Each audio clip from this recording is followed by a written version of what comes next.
श्री स्वामी समर्थ सगळ्यांना। आज माझा माहेरात शेवटचा दिवस होता। आज मी इथून निघणार होते।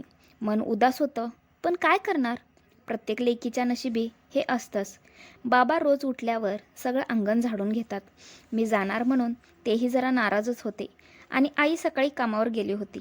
आणि ऋदू आज फिरायला मिळणार म्हणून खुश होता। आणि आरू आज मामाला सोडून जायचं म्हणून नाराज होता। मामाचा लाडका भाचा आहे ना, त्याला म्हटलं परत येऊ सुट्टीला। या बाप लेकांना पहिला जेवायला वाढलं। यांचं काहीतरी दुसरंच चालू असतं। मी माहेरी येताना एक बॅग घेऊन आले होते, पण जाताना ही एक्स्ट्रा पिशवी भरली। आईबाबांना जाताना काहीतरी पिशवीत भरतातच। मामा मामी आजी इथेच राहतात। त्यांचा आशीर्वाद घेऊन आम्ही निघालो। गाडीला पिशवी अडकवताना हे म्हणाले, अगं किती पिशवी भरली आहे। आम्ही निघताना बाबासुद्धा आम्हाला सोडायला आले। सगळ्यांना टाटा करून आम्ही निघालो। आता इकडे आलोय तर त्यांच्या बहिणींना भेटून जायचं म्हटलं। मिरजेत आमची नंदूबाई आहे, तिथे आलो। अचानक आलेलं पाहून त्यांनाही खूप आनंद झाला। आल्या आल्या ऋदूच्या हातात आत्तूकडून खाऊ आला। तिथे मग चहा वगैरे झाला। आजीसोबत थोड्या गप्पा मारल्या। आरूला मामाची आठवण येत होती म्हणून तो शांतच होता।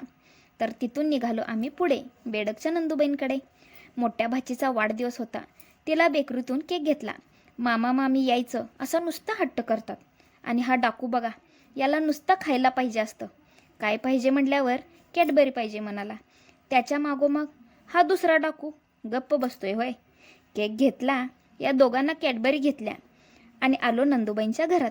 आम्ही गेलो की नंदूबाई मात्र खुश होतात आणि पहिला आरूचे लाड होतात। सगळ्या पाहुण्यात आरू सर्वांचा लाडका आहे आणि आत्तूचा तर खूपच लाडका।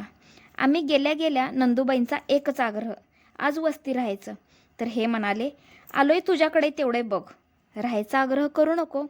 भाच्या शाळेला गेल्या होत्या, शेवटी वाढदिवसानिमित्त राहायला लागलंच। मग बसून काय करायचं म्हटलं, आलो नंदूबाईंच्या स्टेशनरीमध्ये। भाऊजीही तिथेच होते। स्टेशनरी भरपूर मोठी आहे। मग चालू केला आमच्या लाडक्या आर्याचा बर्थडे। मामी वाढदिवसाला यायचं हं असा हट्ट करते, आणि असा हट्ट करते म्हटल्यावर यायला तर पाहिजेच ना।